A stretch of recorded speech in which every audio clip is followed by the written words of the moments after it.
I'm seeing a general trend of women shifting from the super regimented biohacking health and wellness movement to more of this relaxed form of health and wellness. So let's have a wellness girl chat about entering our soft girl wellness era.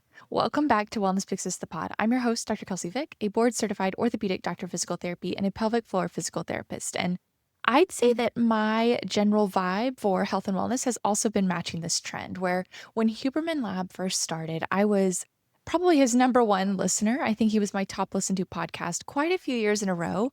I just loved hearing about health and wellness from that perspective and learning about the human body in that way. And honestly, it brought together a lot of the knowledge that I learned in PT school in a super applicable way to my own health and wellness. Things that I was learning in school, like histology, different tissue types, different neuroscience things, different brain regions. It really helped me to integrate a lot of the concepts that I learned in grad school into my own life, which I really loved. And I stuck with that for a period of time where I was really regimented in all of the sort of biohacking movements, all of the things to sort of up level my health and wellness. I still think there is a place for that, but I'd say over the last probably year or so, I've been entering more into a soft girl wellness era where I've been trying to be a little bit more intuitive with my health and wellness, a little bit less focused on some of the super biohacky ways of doing health and wellness and moving more into prioritizing certain pillars, which is why we just finished up with what I called our exercise handbag series. And it was just a fun way to look at women's health and wellness from a super non judgmental lens, focusing on some of the pillars that we all need to have in our exercise routines as women, no matter the style of metaphorical exercise handbag that we like. I found that there can be so much black and white within the women's health and wellness space where if you're not strength training, you're wrong. If you're not doing Pilates, you're wrong. If you're not focusing on getting up early with that morning sunlight and blocking out blue light and all of these other things, you're wrong. And yes, there is a place for all of that, but there's also a place for people who enjoy different forms of health and wellness to still get some of those pillars into their exercise routines. So that was the whole premise behind the exercise handbag series, talking about ways that we can all incorporate the essential pillars that we need as women into our exercise routines, no matter the style of exercise handbag that we like, whether we like Pilates or strength or running or dance or swimming or whatever. We can all find a way to incorporate some of those pillars into our exercise routines as women. So I'll leave the link to those episodes below if you missed that series. It was my way of condensing the broad range of you should do this, you shouldn't do that into a super tangible, actionable way. We talk about ways you can incorporate the essential of high intensity interval training and sprint interval training.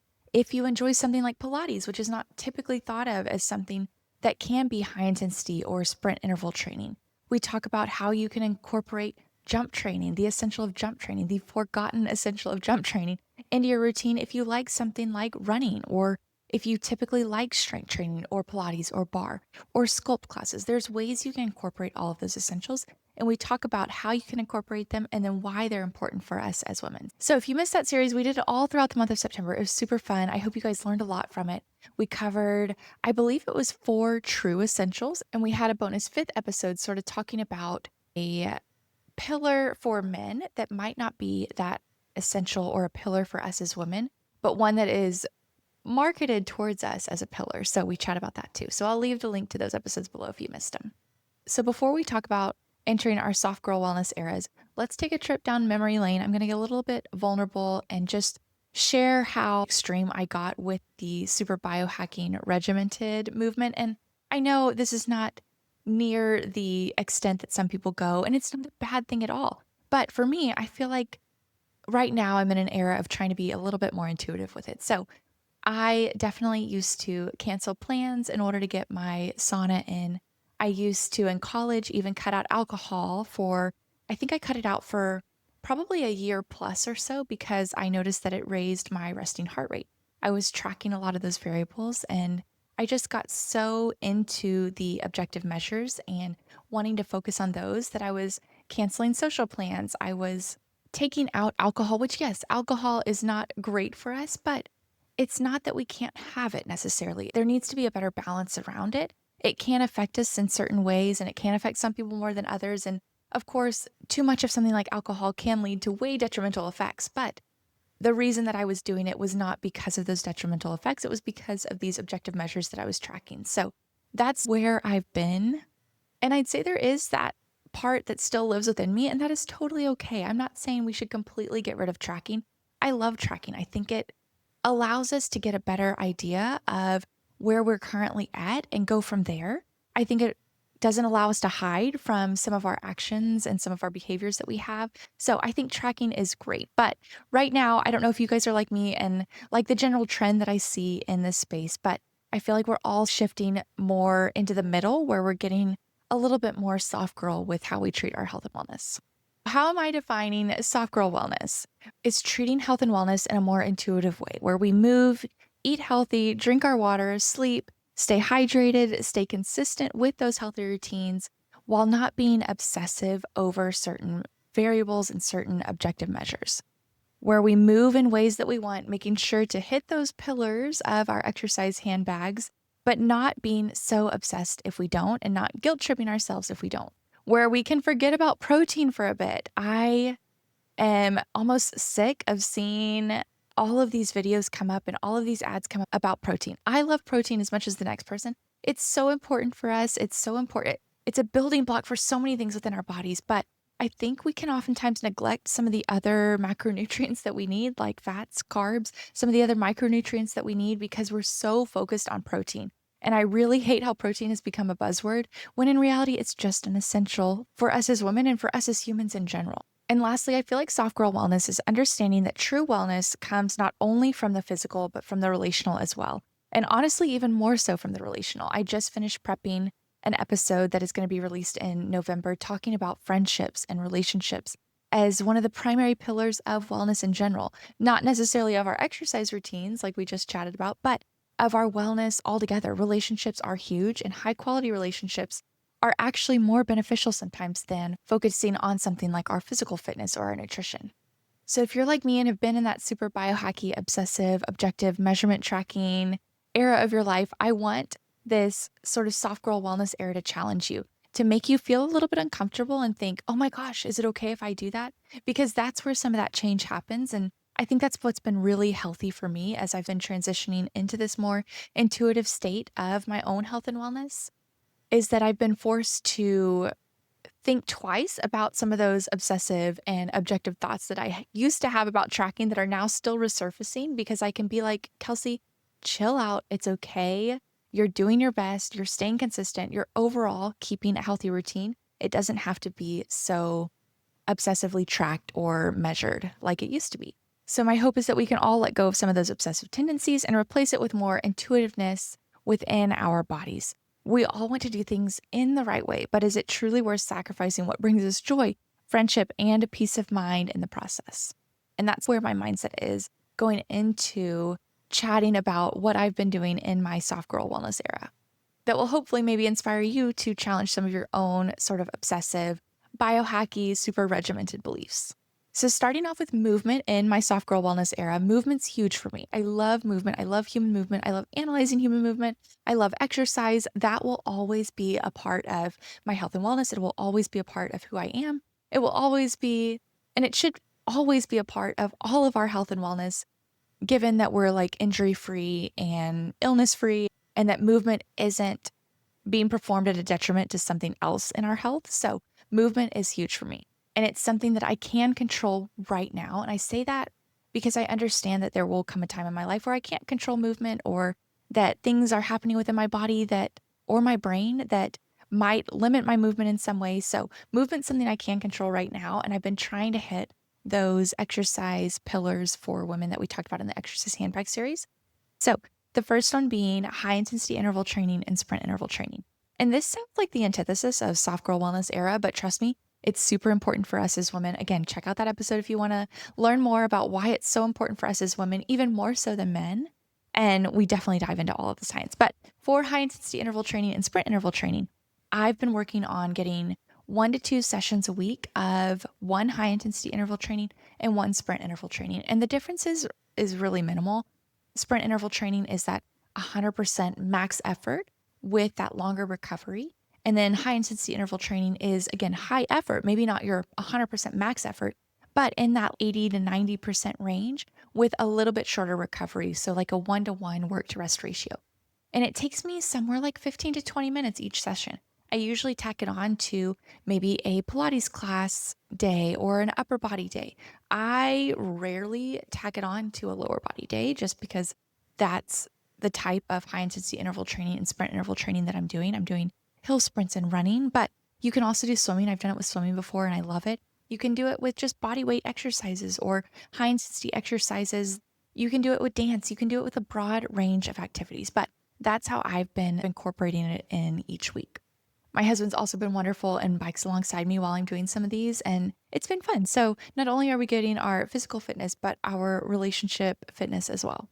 The second pillar is jump training that we chatted about, and jump training is huge for women. I call it bone building on steroids, but jump training is like one of the easiest to perform every week and add it into your routine if it's not already.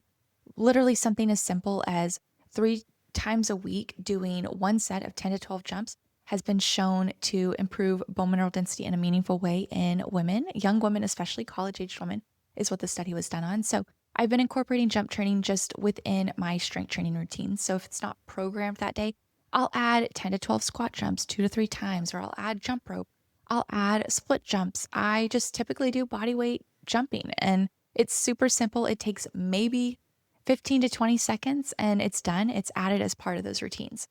The third pillar we chatted about was strength training. And of course, this is like the foundation of my own exercise routine, but I typically do one upper body day a week, one lower body day a week. And then I've been doing 2-ish full body days a week. And I've actually been trialing ClassPass recently. So I've been doing a lot more Legree, Reformer, Megaformer, Xformer Pilates classes. And I've been really enjoying that. I'm going to try today and do it with a TRX system to see if I can have an at-home version as well, but I'm loving those classes. So that's how I've been also entering into that soft girl wellness era is I've actually been going to these classes, which I previously was such an at-home workout girly that these classes have been so fun to get me out of that old routine of mine and into this sort of like new schedule. It's also allowed me to meet other girls and meet some of the instructors and chat. And it's just fun, again, physical fitness and social fitness as well. And then the last pillar that we chatted about that I've been incorporating into my movement routine is this cool down, warm up, recovery pillar. And I take daily walks, and I used to be so regimented by getting at least 30 minutes minimum, 30 to 60 minutes minimum a day.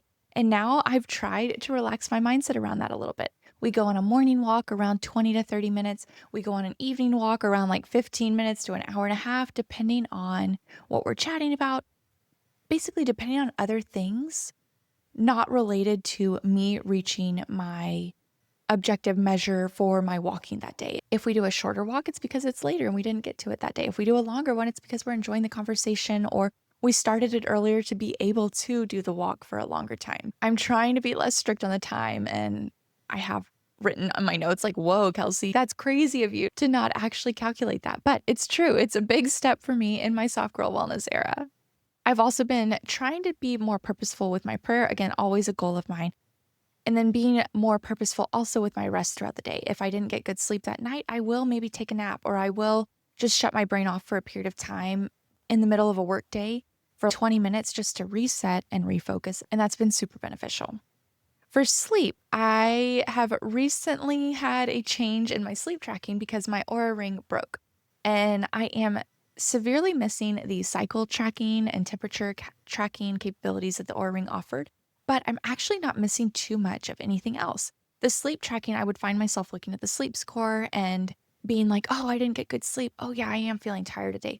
Where now I don't have anything telling me how I slept or how I didn't, except for my own body, which I know, crazy. And I think I've done a few episodes where I've shared my challenge with this and just a warning about it because I do think it's so easy to rely on those scores to dictate the rest of your day. And I've realized that without my Aura Ring, I'm actually able to listen to what my body's telling me and respond to that versus responding to an objective measure from not the most accurate tool for tracking some of the health and wellness measures. So in this soft girl wellness era, I've also just basically been relying on my body for its own sort of sleep wake times versus seeing that, okay, I got in bed at 9:30 p.m. I went to bed at 11. I got up at 6:30. Oh my gosh, I didn't get my 8 hours. But I've been just trying to navigate being a little bit more flexible with that and not judge myself for that because I don't know how long I slept. I don't know when I stopped wrestling in my sleep at the beginning of the night to go to actual like sleep, to have that actual start of those sleep cycles. I don't know. I lay my head down, I just try and fall asleep on my own, and then I wake up on my own and I either wake up refreshed or I'm like, you know what? This might be a day for a nap midday because I don't feel as refreshed as I typically do. So I know, game changing, not having a tracker, but having to be a little bit more intuitive with how my body feels when I wake up in the morning. For nutrition and fueling, overall, I think I'm having more smaller meals throughout the day. I'm definitely having more water, and I'm trying to focus on the big three versus trying to be super regimented about how much I'm getting of each macronutrient. So as long as I have a protein, a carb, a fat, I feel like I'm good. And dessert too. I always end on a little sweet treat. So I've just been trying to be a little bit more flexible with that nutrition focus as well. For relationships, this one's actually big. And I feel like this is a huge shift in that soft girl wellness era where my hope is that, okay, maybe we move away from being super objective and tracking and super hard on ourselves for not reaching those health and wellness goals, and instead focusing on what we do have. If we are drinking at a happy hour, that's investing in those social relationships. Again, in a healthy way. I'm not saying this if alcohol affects you in some way, if you happen to be allergic to it in some way, if it happens to harm your health in some way, this is not what I'm talking about. But in general, I feel like the reason I was avoiding some of these social situations or saying no to them was because I knew that I didn't want to drink because it would elevate my resting heart rate, which now I'm like, you know what, Kelsey, forget it. Your heart rate will come back to normal as long as you have these consistent routines built in and this foundation built in. You can go have a drink with friends. You can go to a happy hour with your husband and enjoy it and realize that it's not all about that physical fitness part, but it's about that social fitness too.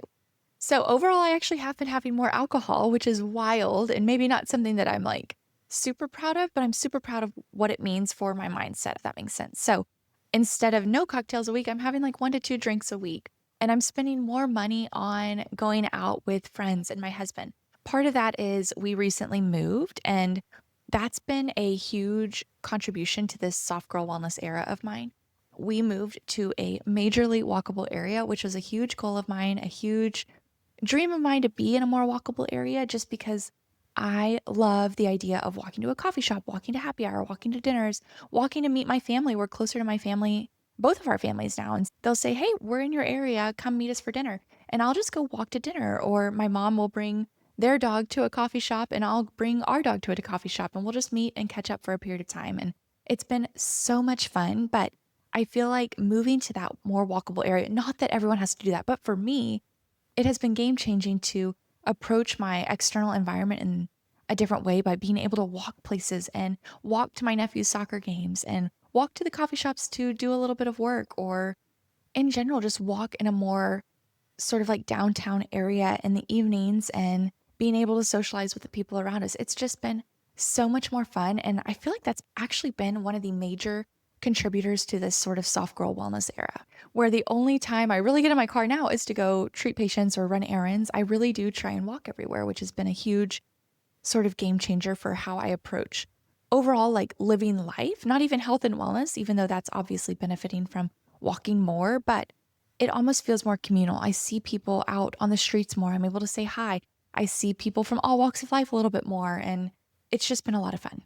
So, as a side note, I guess that has been definitely one of the shifts that has helped me enter into this soft girl wellness era a little bit more. So, what does soft girl wellness look like for you? This was just a little bit of a rundown on what it has looked like for me in these transition periods that I'm trying to make to be more intuitive with my own routines. But what are some of the more toxic either behaviors that you guys have or thought patterns that you have that you shed and get rid of in this soft girl wellness era? For me, again, that toxicity was I can't drink alcohol. I can't go out for social events. I have to cancel social events because of my dedicated sauna time. All of those are beneficial things, but toxic in regards to other components of my own health and wellness that are super important to me, like my relationships. So, are you someone who has also cut out certain things because of how they affect your objective measurements? Do you sacrifice sleep for an early morning workout? Again, not bad, but sleep is super important too. Are you following certain wellness gurus or wellness influencers that are making you feel bad about your current routine or how you're approaching life? And again, some of that, we need that discipline, we need that accountability, but it can also go too far. And as we enter into this fall, I think our soft girl wellness era can also be influenced by the season that we're in and the environment that we're in. So, to end, just a few little things that I'm doing this fall to help this sort of like soft girl wellness side of my life a little bit more. And honestly, romanticizing health and wellness, because that's what it really comes down to. Something as simple as cozier, warmer colors for fall workout outfits. I have this like dark green set, a darker purple. I'm shifting from those brighter colors to those darker workout sets. Candles lit or dimmed lights during early morning workouts, especially as this time change happens where it's starting to get darker, stay darker for longer. I like to do a little bit more of dim lights or candles and more ambient lighting during my workouts. Soft music playing. I know this is a controversial, but I always have soft coffee shop music going, is what I call it, during my workouts because I don't know. I just like to have a little bit more of a peaceful start to my workout, especially when I do in the mornings. In the afternoons, I do hype it up a little bit, but for morning workouts, I like to have a little bit of a softer music on. When I'm working out at home, sometimes I'll also have my favorite like TV show on in the background. That way I can just work out while I'm watching TV or watching a fall movie. Fall friend workouts, of course. Slow morning lattes or tea. I've been trying to be more purposeful about taking it easy and starting my morning slow rather than rushing right into the workday. If you've listened to the pod for a while, you know I love working out with like jewelry and possibly makeup. And now I've recently been like trying to figure out how to do my hair a little bit better and maintain that blowout for a longer period of time. So I've been doing more claw clips, which is a silly way, but to me, it's romanticizing that workout, romanticizing my health and wellness a little bit more because I do have this like fresh blowout that I want to protect a little bit. So it's funny, but to me, that is soft girl wellness. Warmer, richer perfume scents. I think of more spiced or vanilla flavors versus these like super floral, fresh flavors. Fall squash and soups, of course. This is like something that I'm super excited about. In Texas, we're not quite there yet. We've done it out of just desire, but we're not at the point where fall soups and warm, cozy meals are weather appropriate. But hey, if it's the vibes, that's what we're going for. And then lastly, I feel like this has been a big focus this episode, but social fitness over physical fitness. So movie nights with friends, happy hours, not necessarily canceling plans for a workout, but maybe asking your friend to come for a walk and getting both in, but really thinking not that, oh, I'm going to miss my workout. I'm doing a bad thing for my health and wellness by missing my workout or missing this health and wellness behavior, but thinking, oh no, I'm investing in something that is arguably way more important than physical fitness, which is that social fitness and the quality of the relationships that I have. So I hope you guys enjoyed this episode. It's a little bit more relaxed. I like to mix it up. We've been super sciencey with some of the exercise handbag series. And although I try and keep it fun, it does get pretty like sciencey. And so I like to ebb and flow with these more relaxed, casual wellness girl chat episodes. So I hope you enjoyed this episode. Thank you so much for all of your support. I love educating. I love doing these episodes. I'm just grateful for you guys for wanting to chat about some of these topics and learn about your bodies. And if you guys ever have any topics that you want me to cover or anything you want to learn more about or topics that might not be in my wheelhouse, but that I can bring on an expert for, I'm working on a lot of different guest experts right now coming up. So I'm super excited about those. But if you guys have any topics that you want, please don't hesitate to reach out. I would love to curate certain episode topics based on what you guys want. So thank you guys so much. If you benefited from this episode or any episodes or like this podcast, I would love if you could rate, review, share any of the episodes that you find enjoyable. And yeah, I think that's all. We'll wrap it up for this soft girl wellness girl chat. But I hope you guys enjoyed this episode. And I'll see you guys again on the next episode of Wellness Big Sis the Pod.